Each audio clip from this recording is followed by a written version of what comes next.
Well, Washington has imposed a number of tariffs on imports from trading partners, including the EU, Canada, China, and Mexico. The Trump administration says the move is to stop American jobs from going abroad. But analysts argue that trade disputes hurt the U.S. economy.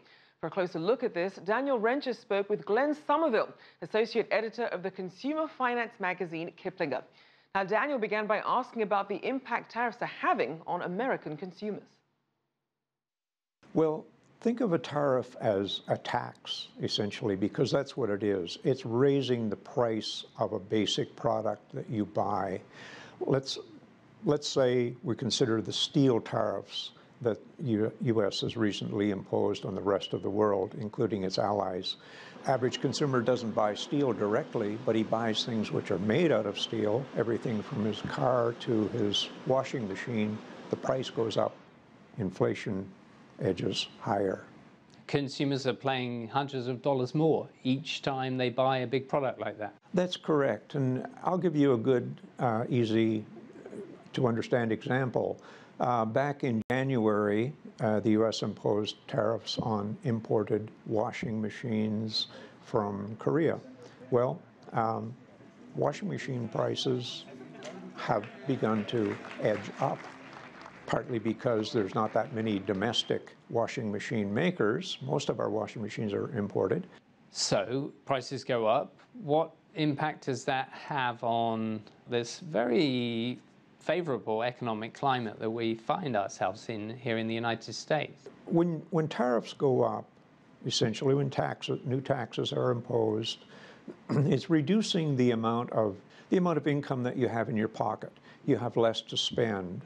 Well, the lengthy expansion that we are now enjoying, the second longest expansion in U.S. history, by the way, is being fueled by healthy consumer spending. When you begin to cut back on consumers' ability to spend, you're reducing some of the rocket fuel which has kept us going. So inflation, although it's not really shown a massive increase, could soon be at that critical moment? Yes, I don't think we can put our finger on when we will reach, as you say, that critical moment, but the momentum behind prices is building. Another simple example, the price of a U.S. house is probably going up by about $5,000 this year because of the higher cost of imported lumber from Canada, together with the higher cost of imported steel, which affects basic costs that go into housing and go into industrial building as well. Will these impacts that we've been talking about on U.S. consumers, on farmers, on manufacturers, will that begin to bite and act as a restraining influence ultimately once people start to understand these dynamics better?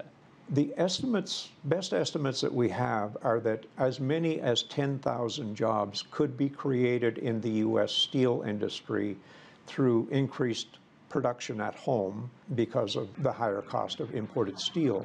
But there are roughly 200,000 American jobs in steel-using industries, many of which are going to be put at risk because of the higher cost of steel and the reduced competitiveness of U.S. firms as a result of those higher costs. So in the long run, the net impact on jobs and on opportunities is a negative for the United States.